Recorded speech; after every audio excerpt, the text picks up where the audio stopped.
Let's talk comeback player of the year, which remember, the NFL reminded everyone over the summer this is an award to be given out for a guy recovering from injury. Mm. Joe Flacco won it last year for coming back from his couch. The NFL said, "Hey, we're trying to stick this to keep this to injury Injury related. related comebacks." So that's what we're going to do and take a look. And before the season, this felt like a two-man race. Right. Aaron Rodgers and Kirk Cousins. I got to admit, it feels a little more wide open because quite a few guys coming off of injuries are having really impressive seasons. So let's take a look at the four guys we're talking about here. Kirk Cousins is here, absolutely balling coming off that Achilles injury, but also Kyler Murray after coming back from an ACL last year. J.K. Dobbins, who was one Yeah. of your guys to watch in the preseason. Yeah, I said if it wasn't gonna be Kirk or Aaron, that it should be J.K. Dobbins. Joe Burrow also here because he is balling out of his mind after missing half of last year with that wrist injury. I want to start with Joe Burrow here, mainly because I'd be curious for your thoughts. I mean, the numbers will tell you Joe Burrow, incredibly deserving. The guy's having an amazing season, 2,200 Yeah. yards, 20 passing touchdowns, single handedly trying to drag the Bengals back into playoff contention, him and Jamar Chase. Yeah. I don't think of him as like the odds on favorite to win this award mainly. And I hope this doesn't sound like insulting. I think he's capable of more than this. Right. Like, That's if fair. anything, Joe Burrow should be on the fringe of the MVP conversation. And like, if he can get the Bengals back above 500 and get them into the mix to potentially win the division, that's the level that he's playing on. I know he technically is coming back from a serious injury, Right. but what he's doing with Cincinnati right now, what him and Jamar Chase are doing, it goes beyond comeback to me. Like, I really think he's more of a fringe MVP candidate. Can I offer perhaps a more even cynical approach than that? Yeah, sure. I think what Joe Burrow is battling right now isn't necessarily like comeback player of the year because he's been injured before.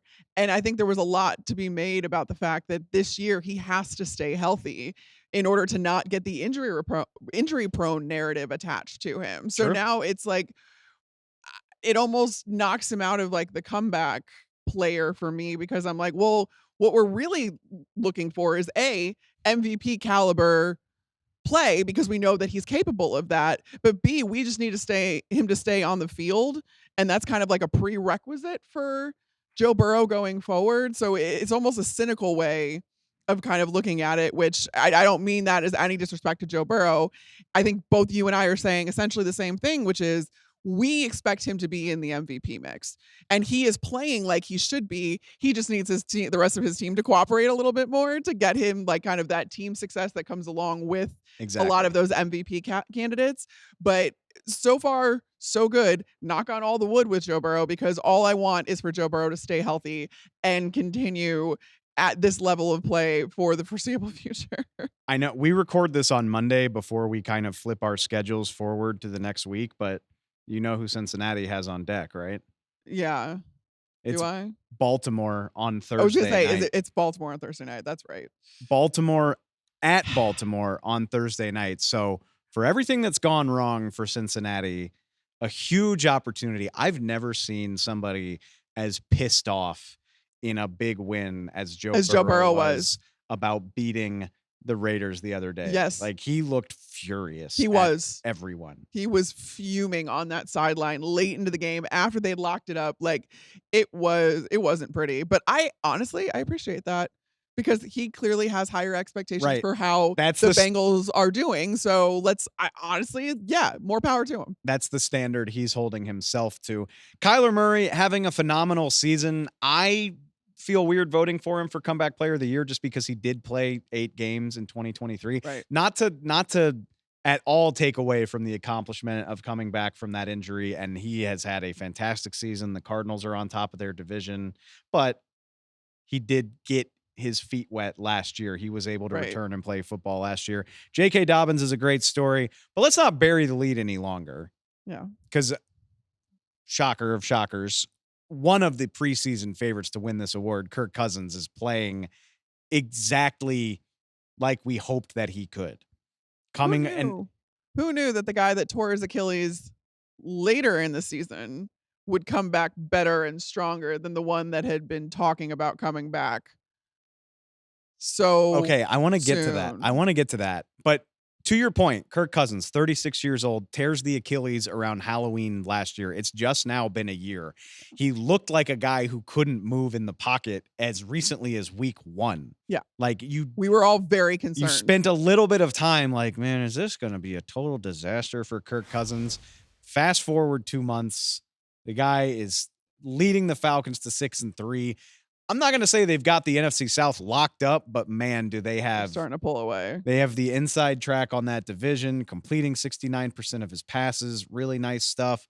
2,300 passing yards, 17 touchdowns. He's been everything you could have hoped he would be. He is on pace for his third best or third most passing yards and touchdown totals of his career, coming off of an ACL or a Achilles injury at the age of 35, A 36 years a decade old. plus into Yeah. his career, and the guy got drafted in 20. Yeah, he's flirting with his third best season of his career right now. So, needless to say, based on it, we're going with Kirk Cousins. Can we give Kirk his nice graphic here?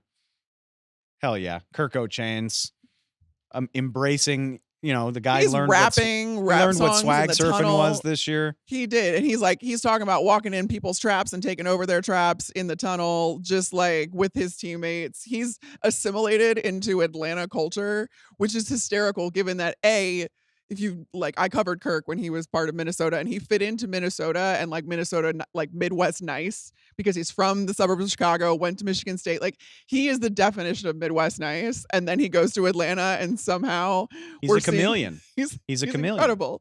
He fits in wherever, and he's got this team behind him. Can I play devil's advocate for 5 seconds? Yeah. Because Nothing new for you. I'm having a hard time letting go of my Jets priors from before the season. You know what's wrong with like all of the discourse about the Jets right now? I was just curious. You know how Pro Football Reference and StatHead will let you compare players head to head? Aaron Rodgers' season is not far off from Kirk Cousins. 2 fewer passing touchdowns, 20 fewer passing yards per game.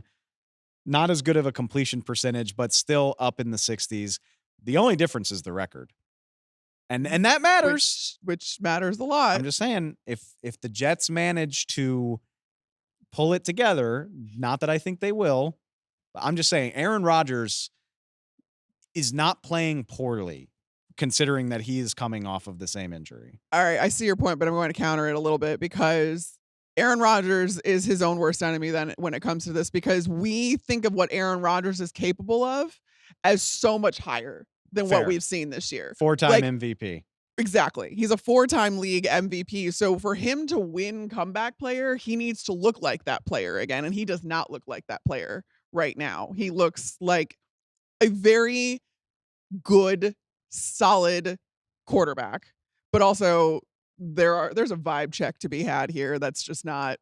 And I will say too, having just annoyingly argued for A-Rod once again, Kirk has his team in position to cruise to the division title and have a home playoff game. And it's not out of the question that they could fight for the bye as well. Right. The Jets are facing an uphill battle to even be in the wild card mix, let alone win a division. And part of that is that Buffalo their division is tougher, and I get that and whatever, but it like they have to get past the Bills and like who knows what the Dolphins are going to become at this point. Not to we won't take Kirk's shine any longer because he is a deserving midpoint comeback player of the year. Really cool story in Atlanta.